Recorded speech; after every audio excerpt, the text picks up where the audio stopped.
Good morning, good afternoon, or good evening, whenever you're watching or listening to this, and welcome to Link Up Leaders, your direct link to leaders in supply chain and e-commerce.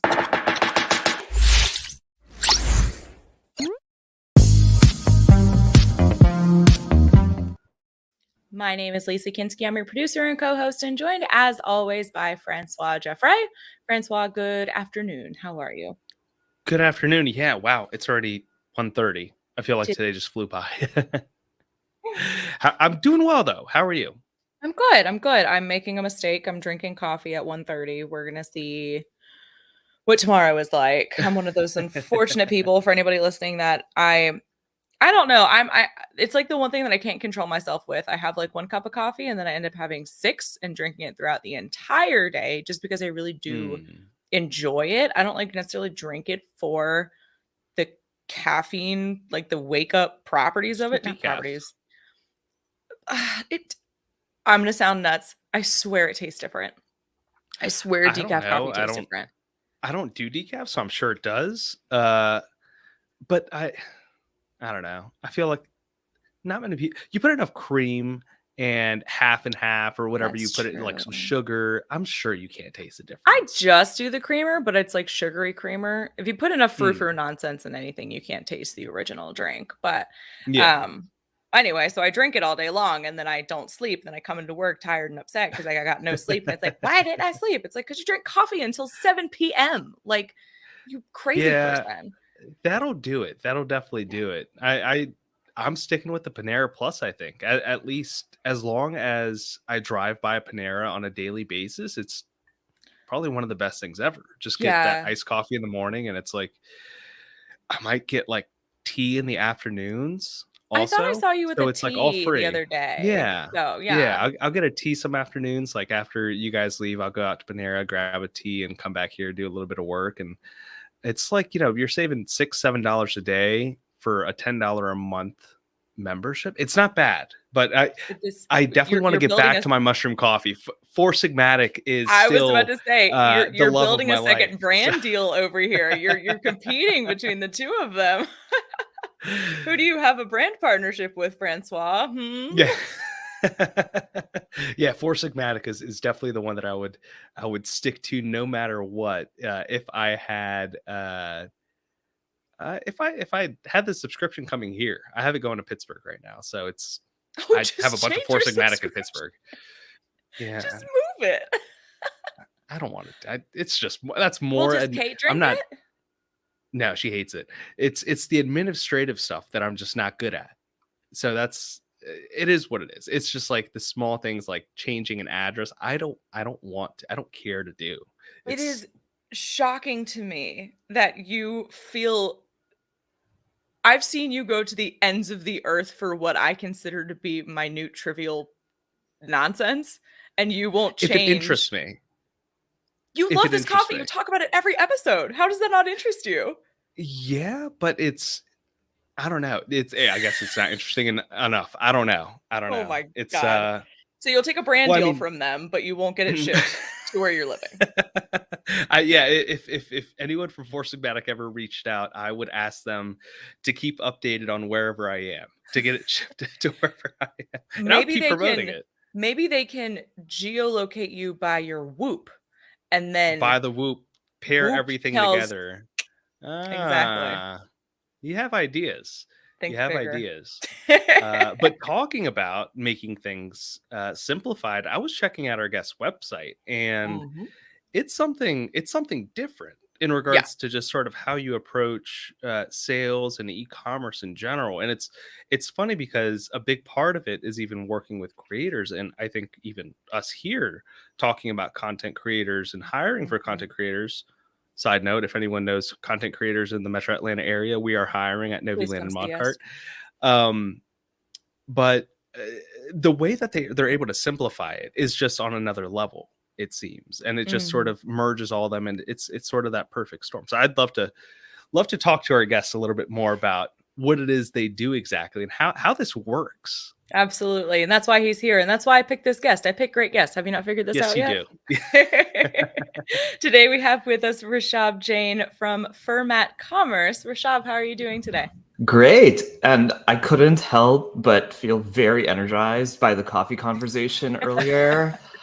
I made a note to look up Four Sigmatic after this call, but yeah, it's going great. And I am happy to talk about coffee for an hour, and I'm also happy to talk about brand creator partnerships for an hour. Well, let's learn from you. What is your brew of choice? How do you start your morning? Are you a coffee or tea or energy drink? What's your poison? Oh man, I feel like I am in the extreme creature of habit status. It sounds like Francois is, which is I wake up every morning and I make myself an Americano. So we have an espresso machine at home, Ooh, and I've fancy. had this is my top recommendation to anybody listening for your home. Have an espresso machine at home. It pays for itself so fast. It is Sure. unbelievable. Yeah. Um, That makes sense because I feel like a lot of people don't realize like the Starbucks drinks are espresso based drinks. Like it's not coffee and then nonsense. It's espresso and then a bunch of nonsense. So you can essentially make that at home, I'm assuming. But sorry, continue. So you wake up, you, No, you make an Americano. That's exactly right. Yeah. I'm a no nonsense in the coffee kind of person. So Gotcha. it's just like coffee and hot water. But yeah, I make an Americano every morning. And then I flip into the realm of drinking coffee all day long, like Lisa, which is I love the flavor. And so I'm just going to keep drinking it. So right now, during this broadcast, I'm going to keep sipping on my coffee and I just stay energized throughout the day. Luckily, I have broken my body down far enough that it will not suffer from overcaffeination. It has at this point, it has given up and has realized, hey, no matter what I do, I'm going to get this coffee intake, so I better be ready for it. Okay, see, I have that mindset though. I have that mentality because I was a full-time college student and a full-time bartender at the same time. So I was constantly just mainlining like Red Bull and Monsters and Throttles and coffee. God. And I could just go to sleep whenever I felt like it because I wasn't getting any sleep. So my body was like, shut down. You are shutting down right now. So I still have that mindset, but my lifestyle is completely different. So maybe I should just go back to it. Maybe I should just constantly. Yeah, just start bartending at night. Sure. Yeah. That's you want me running off 3 hours of sleep on this job. Yeah. Awesome. Francois, what were you gonna say? I cut you off. I'm sorry. I was just going to talk about the caffeine withdrawals. This is completely beside everything that we're supposed to be talking about, but yeah, we'll get there.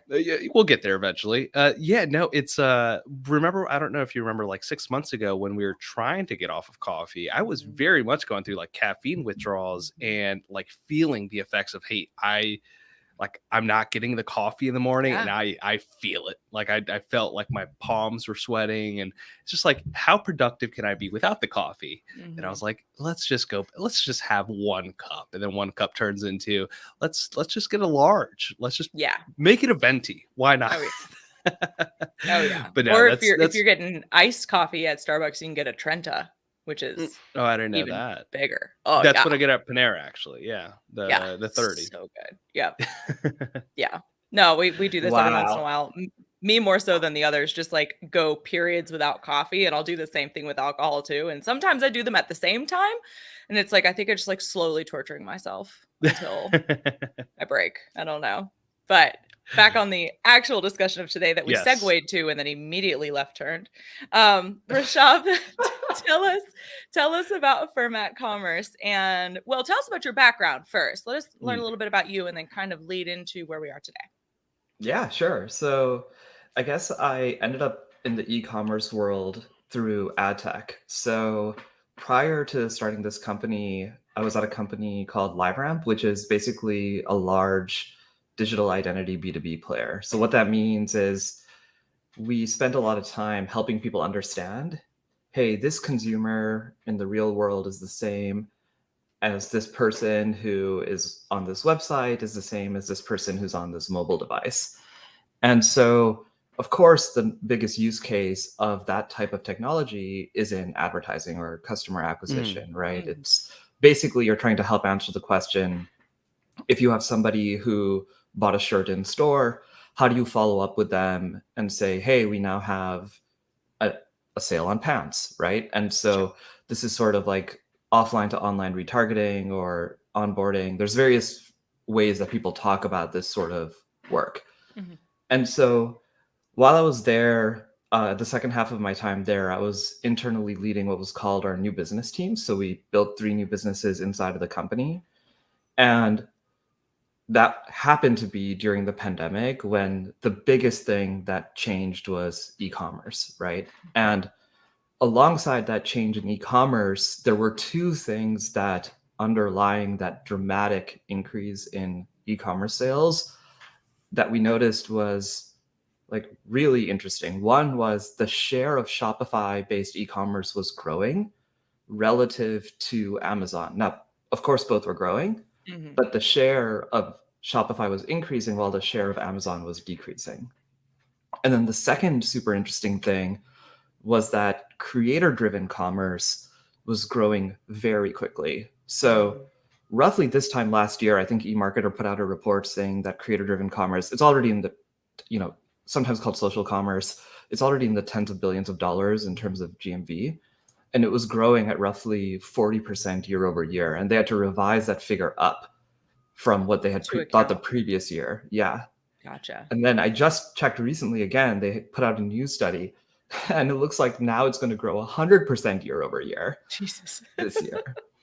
And so it's one of these like very strange, interesting changes in consumer behavior and the ecosystem that as it gets bigger, it's growing faster, which is really unusual, but it signals actually that we are finally tapping into what people actually want, which is, hey, I don't really enjoy inorganic sort of advertising. What I love is to basically seek to understand what it is that people who I follow or whose content I enjoy.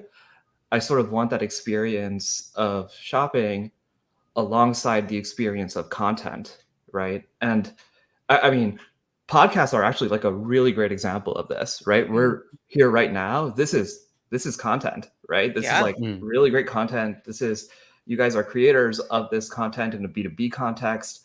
And as we all learn together various tips and tricks of, hey, how do we do better e-commerce? That's actually the most engaging way for people to then do actual business together too, right? That's fascinating. So that, I mean, it sounds like if that's the case, Amazon is moving in the right direction with implementing something like Amazon Live and having content creators to showcase the products and the use cases. And I mean, accounts that I follow, for example, on like TikTok and Instagram, or that are fed to me at least, are like the random Amazon finds, for example, that you need or don't, part whatever. And it's like, hey, these are all these cool things that I'm doing with this product. And I'm like, yeah, that is pretty cool. That is it. And I guess it's moving away, and correct me if I'm wrong, but from this sort of search, find, buy mentality that we've sort of grown accustomed to over the past decade with Amazon. Yeah. So I guess there are 2 components to what you were saying. One is, I think Amazon knows that content drives commerce, right? I mean, Amazon is a great company, right? So, I mean, one of the largest companies in the world, really a great company. One of the most interesting things about a change Amazon has made is if you look up a certain type of product, in addition to just the aggregated reviews, you know how, I mean, there's like this, whatever, star rating and then the number of reviews. Yeah. I think they've realized that actually that is less interesting to people than actual content. So now they have started to do this thing where alongside that, they actually pull in publication reviews. So things like, Wirecutter and things like that. I don't know when is the last time you've sort of looked for a certain type of product, but let's just say you're looking for an air purifier. Oftentimes they'll actually pull in reviews from content publishers in order to show, hey, here's what people who are in the content world think about these various products. So they're very much in the world of realizing like, hey, content and commerce do need to live together.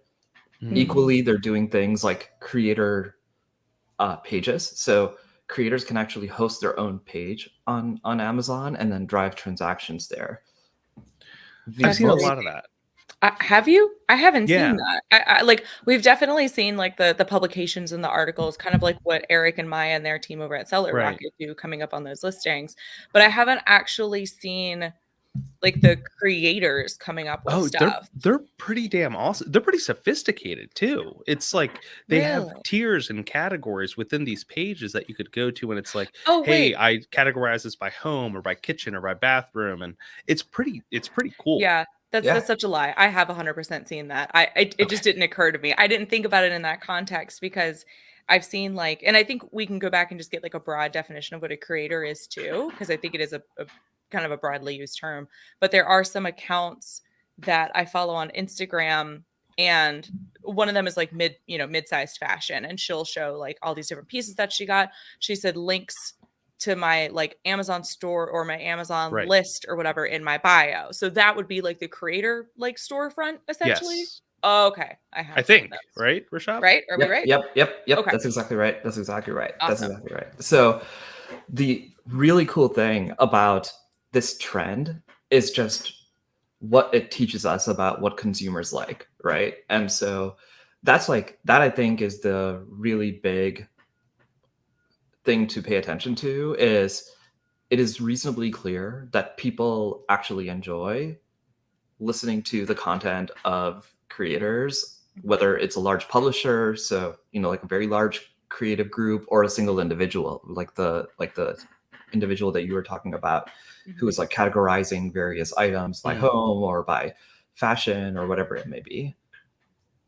So what is it about it, do you think, that makes people like that kind of content? Because in general, Americans, I can say pretty broadly, we don't like being told what to do, but I guess that's what makes We like marketers being tricked into it. Yes, exactly. That's what makes marketers smart, is we like to lead you into what we want you to do without telling you want to do it. But what do you think it is about this kind of creator platform and promotion that resonates so well with people? I think it's actually just the ability to identify. So one of the most interesting things is that this trend accelerated during the pandemic specifically, right? Of sort of social commerce or creator-driven commerce in the US, at least. In China, I think it's it's a totally different thing, but in the context of the US, it accelerated. And if you think about like, hey, what do we as people love to do when pre-pandemic, when we would like walk around in a mall or just walk on the main street or the main commercial area, you would just see other people with items and then think to yourself, oh, if that looks good on them, that probably looks good on me, right? So you just sort of, you identify with other people as you're just sort of living your daily life. And then we all had to stay at home. So we all spent a lot of time on social media. And so our ability to identify with people who we may not have met in real life, but whose content we enjoy, and we see parts of ourselves in them, I think it inspires us to say, hey, if this person likes this thing, or if it's helping them in their life in this way, it will probably help me too. And I think that it's sort of this inspiration-based commerce that is what people are tapping into, and being able to identify with another person. This is sort of like the core human motivations that allow people to feel, hey, this is actually something that I want to purchase, right? Either aspirational or identifiable traits in another person. So sure. I like that. Either this person's using an item that would help me get to where I would like to be, or this person's a lot like me and it helps them in their current position. Yeah, that's interesting. Francois, go ahead. Yeah, no, I was just it is very interesting, first of all, but it seems like that's almost a higher trust factor than any of these signals that we get now, right? Right now, or at least pre-pandemic on Amazon, the signals of a good listing were, hey, you saw it had decent reviews or a good number of reviews or had 4.5 stars. And you were talking about it a little bit earlier, but it seems like this trust factor is sort of shifting to, I don't trust that product, but I trust the person that's using the product because I enjoy their content. Is that right? I think it's a combination of two things. One is, what is the reason you're buying that product. So utility products, I think, are very effectively bought based purely on statistics. So for example, when I want to buy a light bulb, I mean, like nowadays you can just Amazon everything, right? But when I want to buy a light bulb, I do not care what the light bulb is, right? Yeah. Essentially, it's like I want a light bulb because my current light bulb busted. And so it's like, hey, this thing has lots of reviews. It has a lot of stars. Sure, it fulfills my utility need, right? But inspiration-based purchases, you cannot make that way, right? So it's like, okay, I need to, if I'm going to buy a sweater, for example, I think for me personally, it's like, hey, this person I know lives in San Francisco and they are aware that during the day it's going to be warm and every evening it gets cold, right? So it's like the wind's going to come in. And so it's like, hey, this person chooses to wear this type of sweater from this type of company. That actually makes way more sense to me. And they happen to have a similar skin tone to I.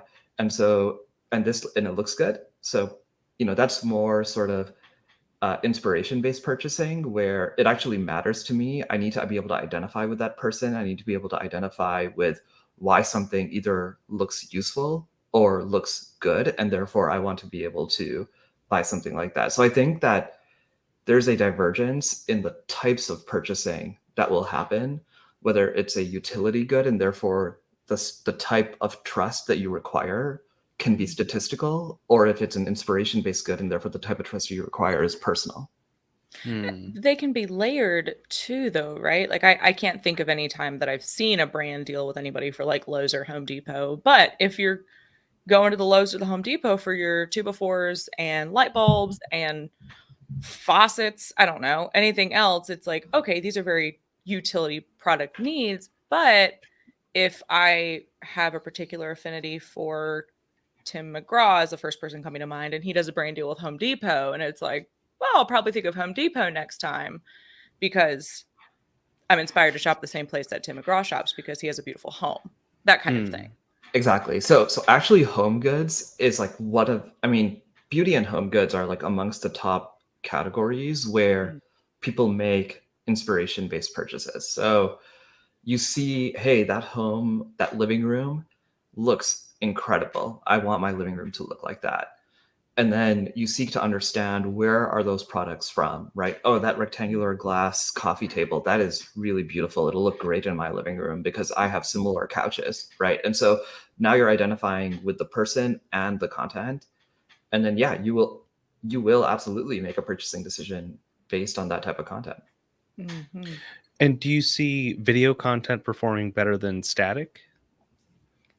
You know what's so interesting is actually it has to do largely with the depth of the content, not necessarily the type of the content. So basically, if you see a static post and you see an image and it looks incredible, and then it redirects to somebody's like website or blog, and then there's depth underneath it that talks about, hey, here's why I like it. Here are the things that are great about it. And then it speaks to you in a way in which it answers the questions that you would have. So like the depth of how do I answer the questions that people in my audience are generally going to have, that does extremely well. And so it's not necessarily just the format of the content, but it has to do with the depth of the content that actually drives greater intent to then complete the purchase. Interesting. And that's why the utility goods wouldn't perform as well here, because no one's talking about how great a light bulb or roll of paper towels. No, that makes sense. Maybe someday. I mean, that would be incredible to me. Just a bunch of light bulb commercials. I'm sure. I mean, there's a niche for that. You have them for like cleaning supplies and stuff. Like, and I'm not even talking about like Grove Collaborative is getting all the influencers on their side. Like they just Jonathan Van Ness just did a hilarious post with Grove Collaborative. But even just like the magic erasers, they're all over the place, and it's like, well, it's kind of inspirational how they cleaned their house. Like, I don't know. Some utility things I think still work well in that context, even though it's like not that awesome. Well, I guess that's where where do you sort of draw the line between a utility and sort of this home good, right? And how you can relay the benefits to it. Like the magic erasers, I'm not buying Mr. Clean. I'm not spending, $2-3 per sponge. I'm buying the 100 pack from Amazon Basics. That's like $24. You know what?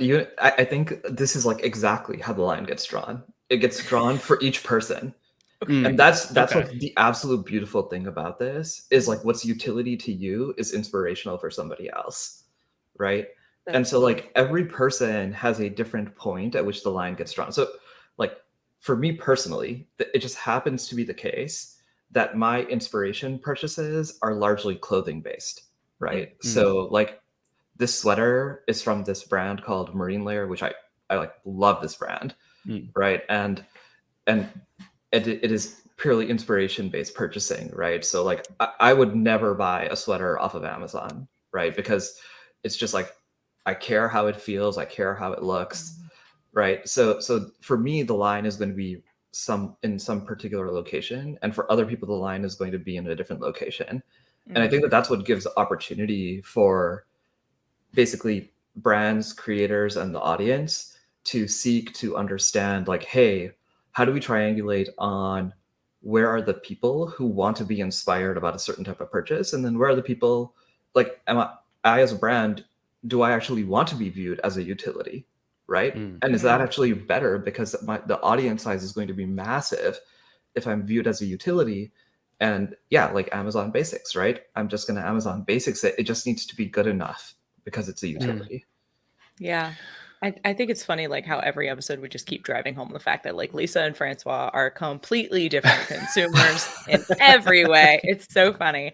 But that kind of leads into like the real topic of today is like tips for creating those strong brand partnerships. If you are a brand and you're wanting to get into kind of the creator space, what are some of those tips for the brand? And then also, I think on the creator side too, you guys have experience with working with them and what they need to do to kind of, it's not often that we get to have these conversations for both sides of the spectrum, right? So where would they start? Like if a brand is like, okay, we have this great presence, we have this awesome product, we need to get a creator. We need somebody creating the content, but they want to go maybe out of house. Because like Helium 10 has spectacular content creators in their in-house team. But, if they wanted to go out of house, like where do they start looking? What do you need to look for? Like, where does it all begin? Yeah, so I'll talk first on the brand side, and then we can talk about the creator side. So from the brand's perspective, any sort of approach like this is basically part of your content strategy, right? So there's going to be two ways that you're acquiring customers. You're going to be doing like paid media, so like regular ads, and then you're going to be doing content-based acquisition. And there's, multiple buckets under content-based acquisition. So like you were sharing earlier, you have to have an internal content team, right? That is one mechanism with which you actually tie content into your commerce.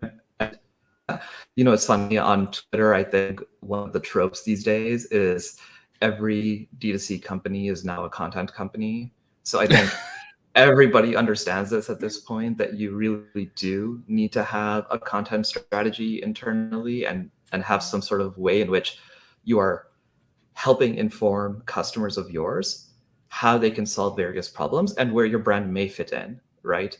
But if let's say you're a home goods company, like the type of content that you want to put out there is the type of content that helps people feel inspired about ways in which they can improve their home, right? And in some places, your brand's products may be helpful, and in some places it may not. But you're building that trust around, hey, we are here to help you make sure that you have a great time in your home. So that's like your internal content strategy.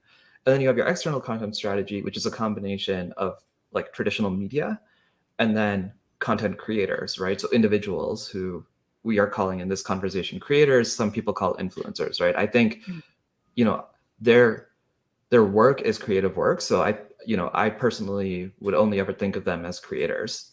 And so I think that in those two buckets, you really want to be asking yourself, hey, what are things that I want to do on the media side? And then what are things I want to do on the, individual person whose content actually drives a similar discussion as the type of content I want to be driving anyway, right? And so it's like, hey, my internal content reaches X people, but this creator who is in line with the types of conversations I want to be having with potential customers, I want to join that conversation with them. And so that's how I think you should be thinking about, how do I find creators to work with, is who are people who can help enable you to have conversations with the audience that they have built a relationship with, and then they can introduce your brand to their audience, right? So that's sort of like at a philosophical level or at a strategy level, how do you think about how do you think about content strategy and who are the creators that you want to be working with? On a tactical level, I think that there's basically two ways to go about it. One is like a lot of brands actually just work with creator agencies. So they just say, hey, help us find creators who are a good fit for our brand. And then, they describe some sort of set of criteria that they believe will well articulate what is true for their brand. And then I think the other approach that some brands do is they figure out ways to reach out to creators themselves who are in their category. So, I know brands who are like DMing people or, finding their email through their blog and then just directly reaching out, or using tools to help them reach out to a large number of creators at the same time. And so you can build those direct relationships with people and then seek to partner with them on content that helps introduce your brand to their audience. And so that's like very tactically how brands will do it. And I think one of the things that I think is helpful for brands to appreciate if they don't already have a creator strategy is like creators build their living off of doing creative work. And so it is important to acknowledge, hey, this is their job. They're professionally a creator. And so, I think sometimes when you're new to the creator world, it is non-obvious, but yeah, these are, you have to pay for content to be created. And so actually setting aside a budget in your customer acquisition approach to be working with creators to help to build that high quality content to reach out to their audiences is super important. And then valuing the work that is being delivered by that creator. So these are like some of the hyper tactical things to be thinking about as you're starting your creator journey. It sounds like having to take off that sort of consumer hat, right? Me as a consumer consuming TikTok, I don't think twice about how long it took to make some video. They probably took 100 shots of it, and just to find the right angles and editing. And I that's the last thing I think about. I'm like, hi, that's funny. Or like, I think about that it serves its all the purpose. time, all the freaking time. But I guess where do they start to put together their brand for creative, I guess, if you're not hiring someone in-house, let's say, and you've had a great, thermal, what are they called? Mugs, thermos, A tumbler? A tumbler, that's the word. I have a great tumbler brand. I'm selling a ton of them on Amazon. I never really built the brand. Let's not say it's Yeti. It's something else. I was just selling product, and I'm starting to get into this new brand identity because I want to work with creators. Where do you start there? I guess what conversations do the business owners have to have internally with their teams in order to even go to the step of considering having someone creative on their team? Or do you start with a creative and let them sort of build out your brand for you?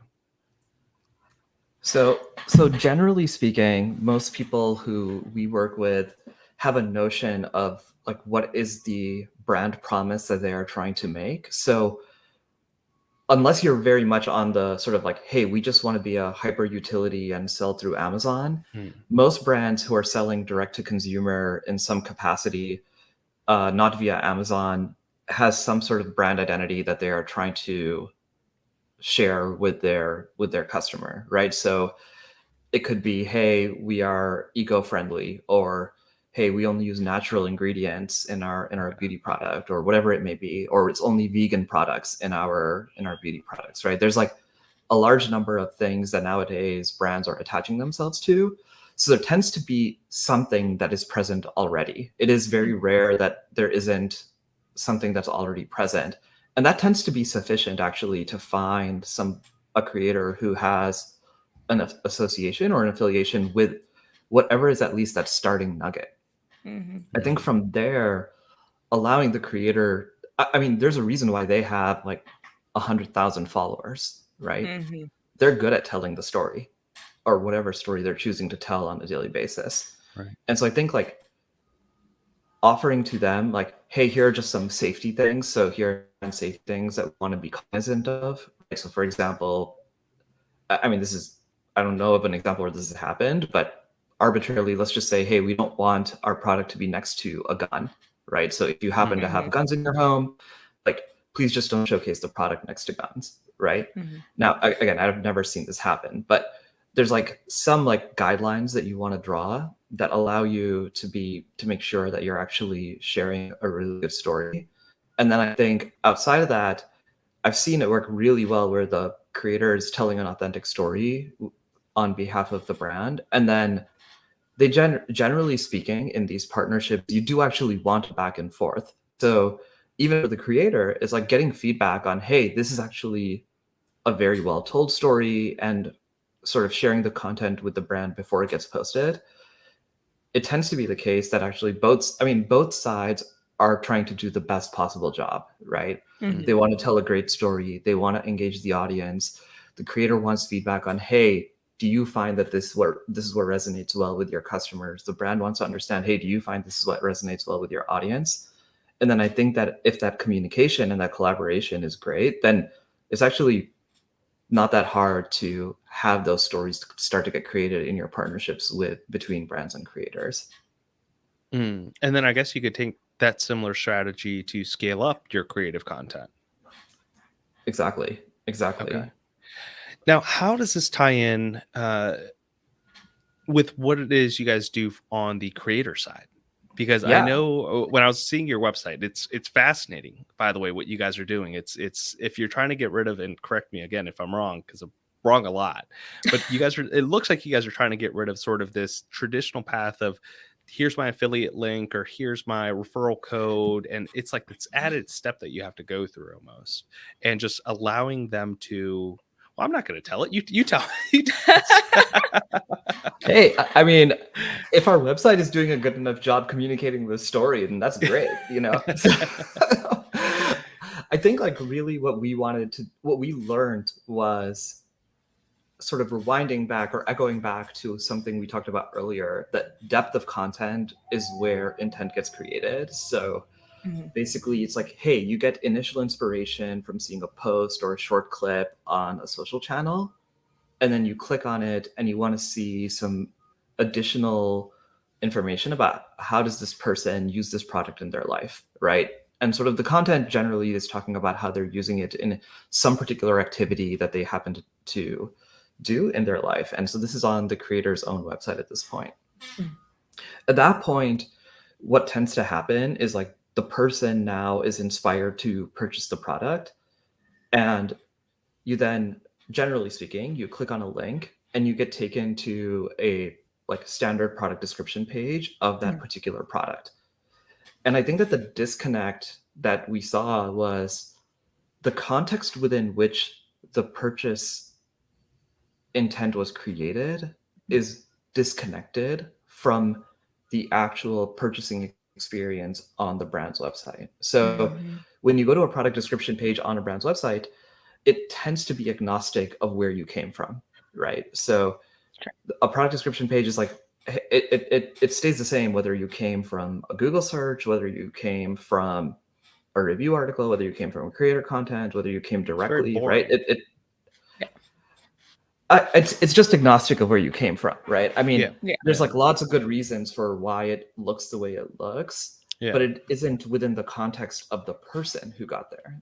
Sure. And so the question we were trying to answer is, how do we keep the purchase within the context of the intent that is driven by the creator, right? And so we're starting to basically pull out that purchasing process, and it's like a true extension of the brand's e-commerce backend on the creator's page.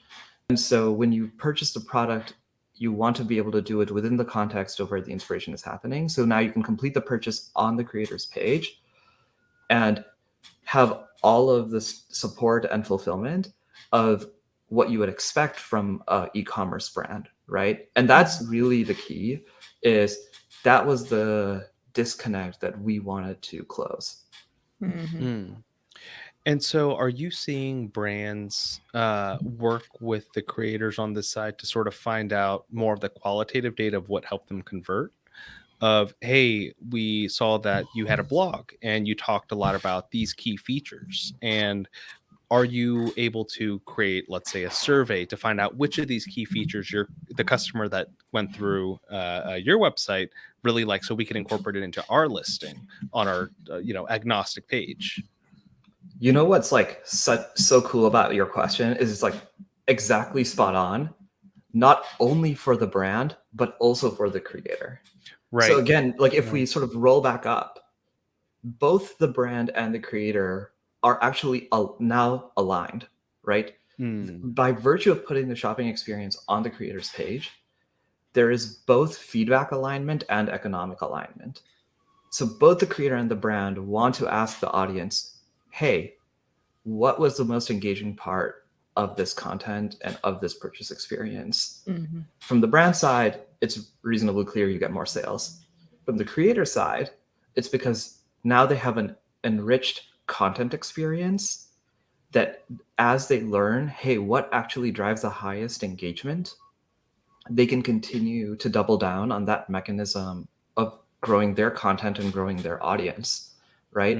And it is now purely authentic because they're growing the audience on their own page, right? So by virtue of this occurring on the creator's page, it allows people to actually seek to understand, how do I drive engagement on my page? One of the things that we saw early on, which was, when I say it out loud, is going to be very obvious, but the better you are at writing a post about a particular brand, the higher the bounce rate on your page.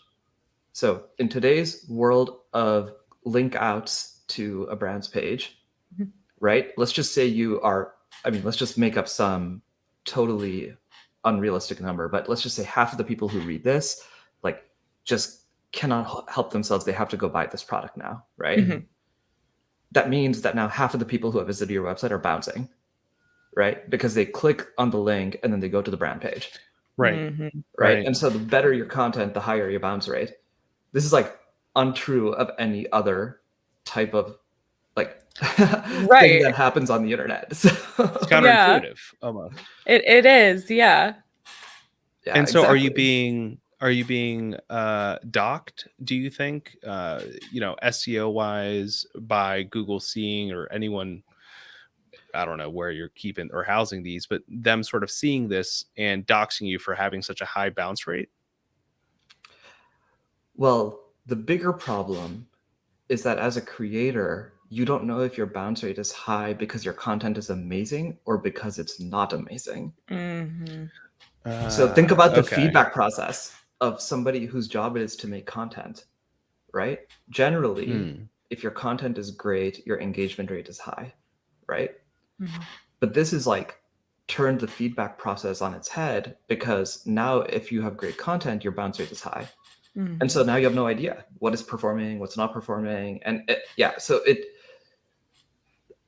it may, I actually don't know the answer to your question, Francois, just to, which is why I took a different turn, right? I was like, I see the question and I'm going to go 30 degrees, but I don't. So it may actually do that, right? It may actually say, hey, this website has a high bounce rate, so now we're going to reduce its ranking on SEO, right? That seems perfectly reasonable to me. But the harder thing is that it has this primary effect on the creator of not enabling good feedback. It's a bad metric currently. It sounds like it's not something that they can measure effectively. Now, how does that work with sort of the in-app experience? Is that something where, because currently, let's say a creator runs an ad, or they have a story that's just a swipe up on Instagram, are you able to integrate into those where they would just direct that to their link and then house sort of this listing with maybe a blog style, or just more of a generic listing because they think that might just convert? Yeah. Right now, what we're focused on is sort of depth of information. So Okay. it's like on the creators owned and operated.com. And we want to make sure that the ability to purchase is in context of information about how this product is being used in the creator's life. But yeah, I mean, the way you get there, it could be a swipe up, it could be a link out, it could be, yeah, you could sort of use any standard mechanism on any of the social platforms where basically today it's like, hey, this is sort of the, the teaser and then the main story, right? And then how does that work when it comes to the sale? Because with affiliate links, let's say they can track the affiliate link and pay out based on if someone converted or not. Is it a similar fashion to where if they just check out through your platform, essentially, or through an API, they could still read, hey, this converted from this certain person, I'm going to pay them out a certain dollar amount? Yeah. So because the conversion happens on site, it's actually very easy to measure. There's zero drop off in the measurement. Today, our understanding is that with affiliate links, there can sometimes be some drop off, right? It's an imperfect measurement because you link out to a different site, and then there happens to be some level of drop off, right? But in this particular case, there's a transaction happening directly on property, and so yeah, it closes the loop directly on the property, and so absolutely, it's very easy to figure out, hey, how do we do payouts? But more importantly than payouts, I think like the payout side is like very helpful. But if you just sort of zoom back out, the really important thing here is you now know what types of content and what types of creator brand partnerships for your brand and for you as a creator, what types of brands are the best ones for you, right? So now do this across like, let's just say as a brand, you're doing this across 100, as a creator, you're doing this across 20 brands, whatever it may be. Because of the ability to have the depth of information, you can now see, hey, where do I find good partnerships? But the essential part to this is them having their own site, right? It's do you find that a lot of creators do have their own sites? I know the big ones do. Just about every big one that I've ever clicked on the profile, it leads them into a site. But the smaller ones, the 10,000, 15,000, I don't tend to see them with websites necessarily. Yeah, so there's two aspects to that question. The first is, where in a creator's journey do they tend to actually create their own website? And then the second one is, yeah, what cohorts are the cohorts that will have their own website, right? So it is true that it is generally the case that it is larger creators, so people who are over 10,000 who will have their own website. And this tends to be the case now, sort of going back to bucket one, based on the fact that they have been a creator and have been deriving income from that work for some period of time. The general journey looks like this. It's like, I start to post on one channel, and then I happen to grow very quickly on a particular channel. So let's just pretend, hey, I'm all of a sudden growing very quickly on Instagram. Now, my ability to continue to grow is dependent on the Instagram algorithm, right? So people who you follow, if you look at your Instagram feed, you don't necessarily see all of their content, right? And it's because the algorithm actually decides what content you see. So then what do they do? The first thing you do is you diversify your channels. So it's like, okay, I'm on Instagram. I also need to be on Twitter. I also need to be on TikTok. I also need to be on so on and so forth, right? So you do channel diversification first. And then you realize, well, actually, all of these channels, I don't actually get to decide whether or not my content gets shown, right? The feed and the algorithm of that feed, this is like especially true of TikTok. The algorithm is deciding sort of for a follower, or maybe in some cases agnostic of followers, whether or not content gets shown. And then you sort of start to ask the question, okay, how do I drive more ownership of my audience? And then that's where the answer to that question today is, hey, okay, it makes sense for me to have my own website, right? And I can drive engagement because I now have ownership over, hey, these are the people who love my content, and they will continue to engage with me, and they can do so through my website. And this is primarily for those that are running with affiliate partnerships, right? Not those that, let's say, pay creators to just create content for them and the creator might not do anything else with the brand. It can work either way. So like the economic arrangement between the brand and the creator is actually sort of independent of the mechanism of how you drive transaction from content to purchase, right? So basically there tends to be two ways that economically a brand and a creator will work together. One is entirely based on, hey, I'm going to pay you for content, and then there's no rev share on sales that happen. And then the second one is like, hey, there's a rev share on sales that happen, and then there may or may not be some flat fee associated with that, right? So especially passive affiliates, so like somebody just going and taking the affiliate code from the brand's page and then writing content in order to passively make income, right? That's like essentially like a passive affiliate process. That is entirely based on economic arrangement number two. But I like the economic arrangement tends to be independent of how it is that you drive the transaction. Gotcha. Wow. It feels like a no-brainer kind of a solution, right? Like if you're being driven to buy a product because you were influenced by some person, they should be represented in that purchase process. It's so weird that this hasn't been thought of before and already implemented everywhere to me. It feels like a no-brainer thing, but it's a good thing you guys figured it out. You know what I mean? But what are like the best sized brands, I guess, to work with Fermat and to kind of implement this strategy and this tool? Yeah, I think the way that we think about like who are great brands to partner with are anybody who is what I would call like growing. So especially like medium-sized businesses on Shopify, for example, make for great partners. And I say growing because that's where they're tending to ask the question like, hey, what are the right channels for us to be investing into, right? It usually starts with paid media, right? So ads on Facebook. And then from there, you tend to go into content. And so in the content strategy, how do I actually make sure that I am thinking about this type of content strategy? And thinking that through a little bit more, especially with everything going on with the iOS update, it seems like this is a good solution for attribution as well, because of not knowing, hey, is someone coming from seeing me with a brand partner that promoted me on TikTok or on Facebook, and I had no idea where they came from. Yeah. I mean, at least at that point, you understand, hey, they came from this Facebook ad that this content creator created. They went to their page and they converted on their page. We know that Facebook ads are working. So, yeah, I'm like, it's almost too bad that we only have 6 minutes left because we can, I mean, the iOS update. We could go over a little bit. It's a very big deal.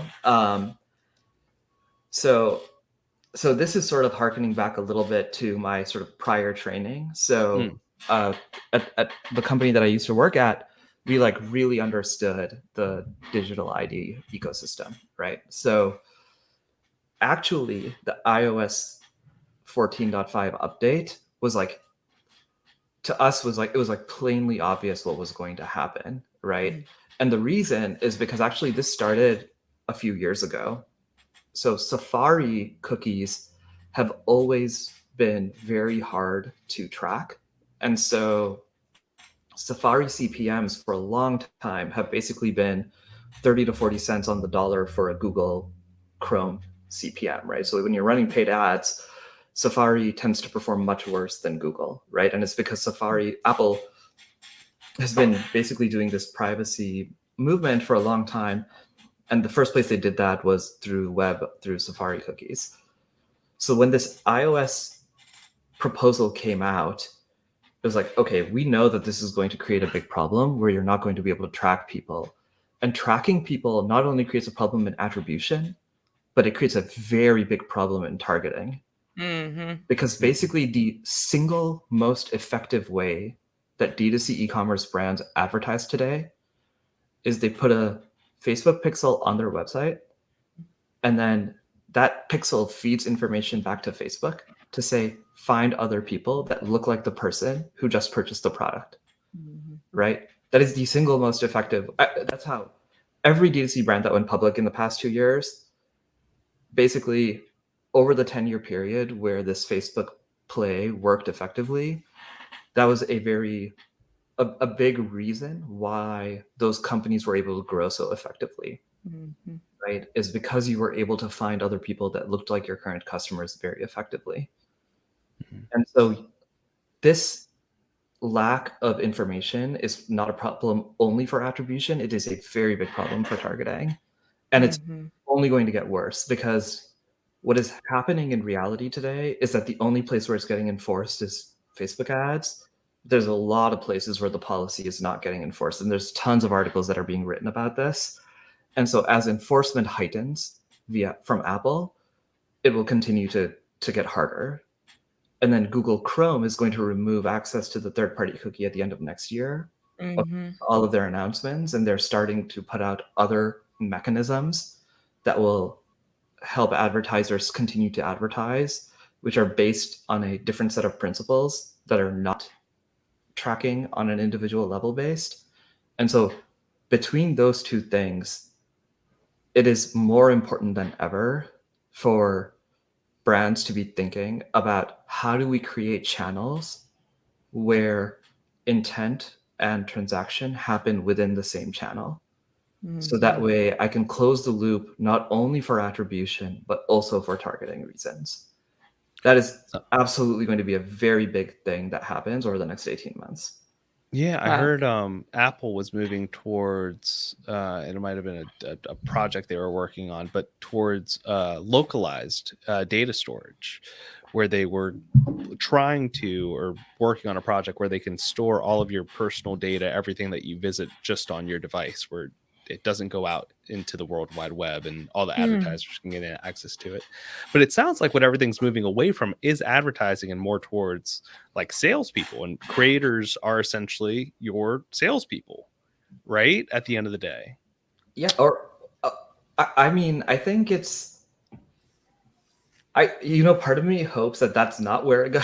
Just to be perfectly, like I actually am in the camp of people who believes that small and medium-sized businesses were able to flourish because of the pre-existing world, and that they are suffering because of these changes. Like I sort of wish that there was more information out there. There were more conversations like this that helped people sort of transition into new ways to find customers on the internet, because, being able to find customers on the internet is a powerful economic thing that has happened. Right. And it has meant a lot to a lot of small businesses.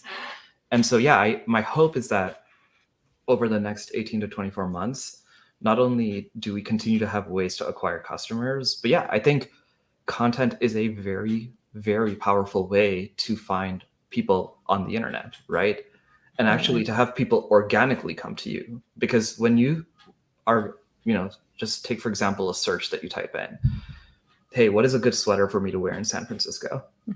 The more content that's out there that helps me make a decision, from people who look like me and from people who have similar lifestyles to me that help me answer that question, the more likely it is that I'll find inspiration in seeking to purchase a certain type of good, right? And I think content can continue to play, and will probably play a more and more important role as we make this move from tracking being the mechanism with which we find new products to content being the mechanism with which we find new products.